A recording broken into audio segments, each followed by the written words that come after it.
distinguished guests, especially those who have come from Nairobi, IJM that have coordinated, the 16 collaborators in Missing Voices. Ladies and gentlemen, good morning, good afternoon. Good afternoon once again.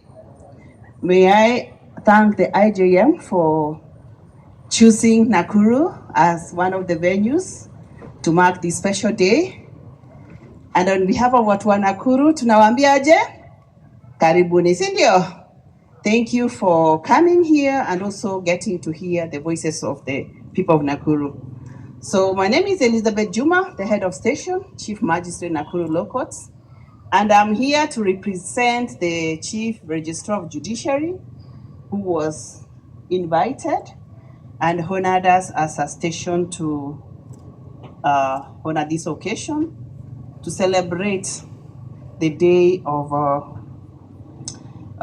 missing persons, and to hear from the Wanjiku about the rights of certain peoples that have been violated.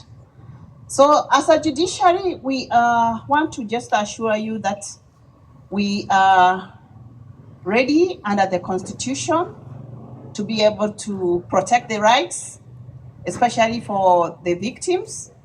And we have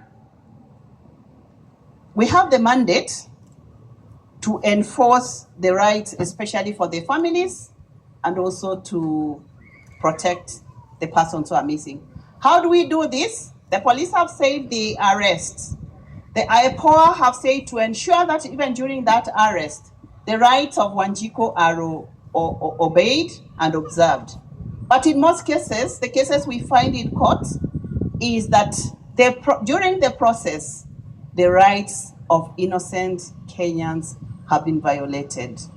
And as a judiciary, we have been empowered under the law, in particular Article 25, which empowers us to enforce the rights and freedoms, which include all of us, which include freedom from torture, cruel and inhumane, degrading treatment, or punishment. These are rights at, I think it's the director who spoke here said that they are inalienable. They are not separable from you. Everybody is supposed to be protected, defended against these rights. And when they are violated, what do you do and where do you go? We're here to tell you that if your rights are number one, threatened, don't even wait for them to be violated. If there is a threat, you can seek the court for a remedy. And if, when unfortunately they are violated, again, you can go to court. Nobody, all of us are entitled to fair trial, including habeas corpus. So we are talking about missing persons. As a judiciary, we're saying there is this through, of course, Madam Anne, you know, you can come to court and seek for the person to be produced, and the court will issue that habeas corpus.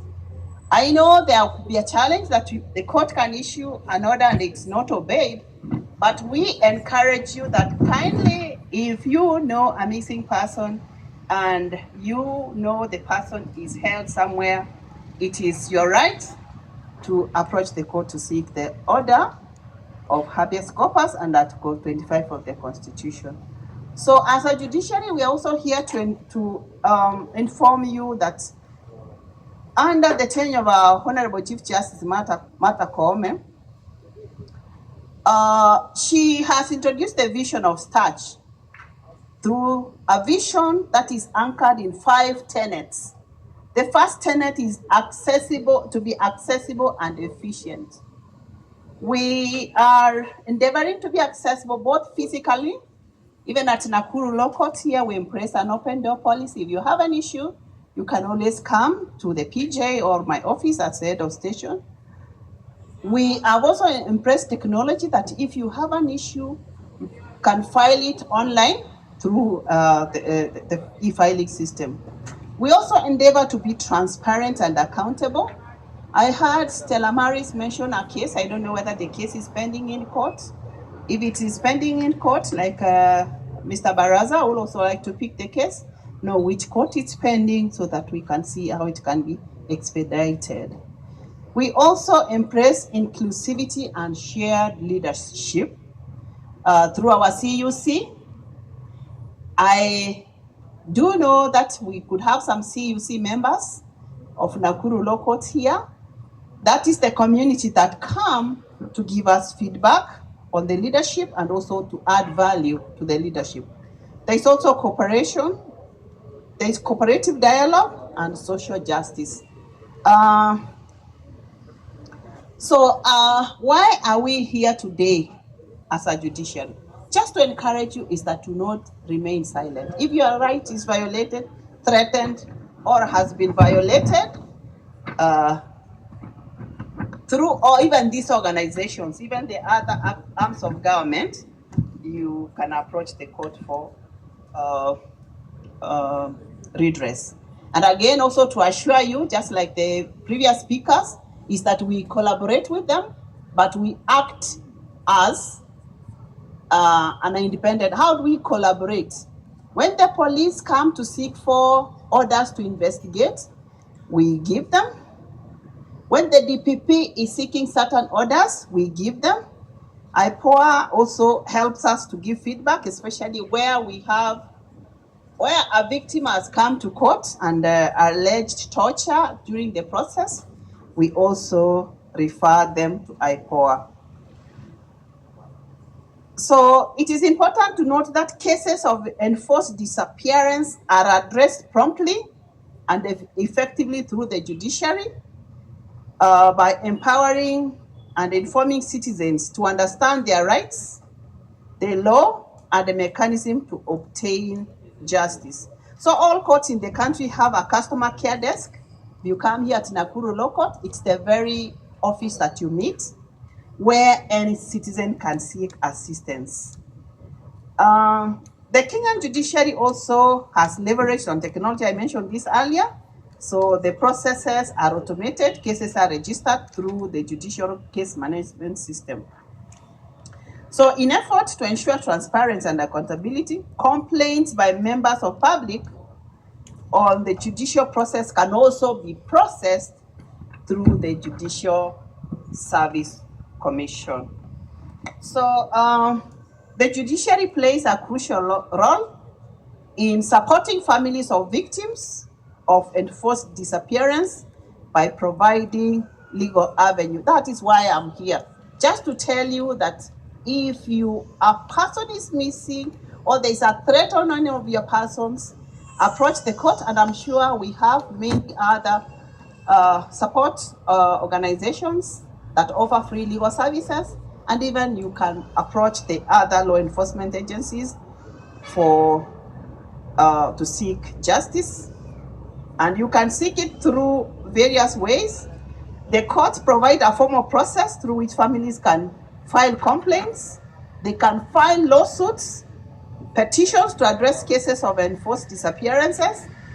Secondly, the judiciary also orders investigations into cases of forced disappearances. Courts can also compel the law enforcement agencies to conduct thorough and transparent investigations. They can also oversee the prosecution of those responsible for these crimes. So the judiciary as a whole often protect the rights of families by ensuring that they have access to legal representation, support through the legal process. Where a child is involved, the court provides free legal services. Equally, the courts can award remedies such as compensation. This is where there is an infringement. The courts also offer restitution. The courts also offer rehabilitation to the families of victims. These can include compensations and support psychosocial and also social rehabilitation. The judiciary also hold the state and non-state actors accountable for enforced disappearances. This might involve prosecuting the perpetrators, holding officers accountable for failure to prevent or address disappearances. So as a court, we assure you as an independent umpire, we again hold those responsible, those given the duties to defend and protect the citizenry to account. So as you are aware, we also have the duty to interpret and apply both national and international legal frameworks that relate to forced disappearances. This includes upholding under human rights treaties such as International Convention on Protection of Human Rights, and to ensure that any rights that is violated is enforced. We also adjudicate cases, and this is, we endeavor to adjudicate them quickly. So, and I say that where you find that your case has delayed, you can always raise with us so that we can give it priority. The judiciary is an independent arm of government, so we ensure impartiality in handling cases, especially in forced disappearance, by ensuring that the decisions are made based on evidence, the rule of law, rather than political and social pressure. I heard the officer from my POA mentioning about evidence, so that we do not want to make decisions that are not based on the law. So, we have the powers to issue, as courts, to issue interim orders to protect rights and families. So do not wait until it is so late. If you feel there is a threat, you can still approach the court for interim orders, which include temporary measures for safety of the families or temporary orders to prevent further violations. So in collaboration with other institutions, the judiciary also offers legal aid, advocacy to families. These services help families to navigate the legal system and help them to cope with emotional and psychological impact of enforced disappearances. So in policy, we also try to make rulings and judgments that the courts have set, which is a precedent. So that's what Stella Maris mentioned and Sister Christine. When they tell you their story, if you are going through such a situation, you hear the court made a certain decision, it encourages you to follow such precedent. There are, of course, some challenges that involve the lapse of time, where there is too much time from the time, so that the evidence may not be available. Equally, one of the speakers mentioned about training, specialized training for especially the people who are investigating, the people who are prosecuting, and even the court, so that these cases meet the person who are able to appreciate the evidence and are able to make a ruling. So as we have the senator here, we also say there is need of strengthening the legal framework. There is need to promote independent investigations and protection of witnesses and the victims involved. So in conclusion, I will say that to achieve the goal of combating enforced disappearances, it requires coordinated effort, both of government, the civil society, and even the international organization. And that is why here, as one of the collaborators, so that we work together so that this menace can come to an end. And with those remarks, I just want to wish those ones who are here, who may have been affected, please come to seek legal assistance. And I want to wish you a good afternoon and a good stay in Nakuru County. Thank you very much. As you have all heard, my name is Emmanuel Lagat. I work for the IPOA. First and foremost, allow me to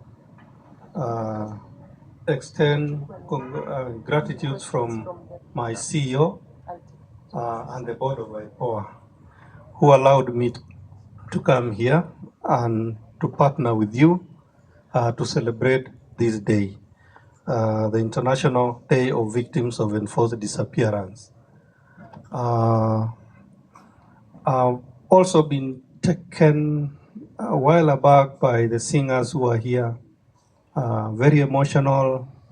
The message, though you see, I'm not Gen Z, probably these are the generation where we are likely to be told that we may have failed in one way or another. But all in all, matters enforced disappearance, or even the disappearance of any person. There is no law in this world that allows that. And take it that whoever is doing that is doing it against the law, and such a person should be arrested and prosecuted.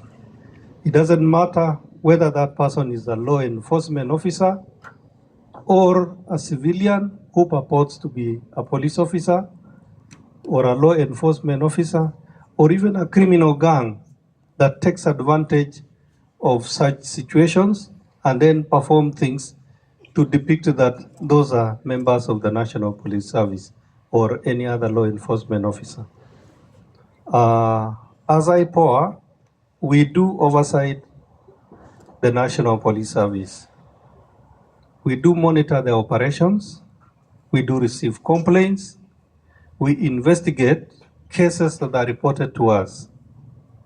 The issue here today is on enforced disappearances. Yes, we have received several cases of enforced disappearance dating back to as far as 2013. One thing as an investigator that becomes so difficult to investigate those cases is the manner in which they happen. And a lot of people would fear to come out and express and say, I saw this is what was happening. I remember during the Gen Z demonstrations recently, thank God everything is now cool. When we call for evidence, when we call for people, any persons to come and record statements with us, our own children, Gen Zs, told us that we have placed everything in the social media. Yes, that is good information, but my brother from ODPP will tell you that when it comes to processing that in a court of law, then that is found in the social media, if not properly processed, and the person who placed it there not known, is not evidence at all. So somehow we know this is the truth, but when we are investigating, we must have the facts. So we are calling upon any person who has information on anything, on any abduction, on any killing, to come forth, and surely we will do a statement with you, and one day you will be allowed to give your testimony in a court of law. So the current procedure when it comes to the criminal justice system is that evidence must be processed in a given way. And if an offense has been committed, then it must be proven beyond any reasonable doubt that indeed the person who is accused is the one who actually committed the offense. So there is that is needed, and I just thought that I needed to inform all of us so that we can work together. Now, on the issue of abductions and enforced disappearances, where the police are involved, that is where we come in. And I will still call for evidence. We are stuck with some of the cases that we have. We are thinking, even the government, when it came into power, was thinking about opening an inquiry to be able to process those cases. Those are persons who are out there.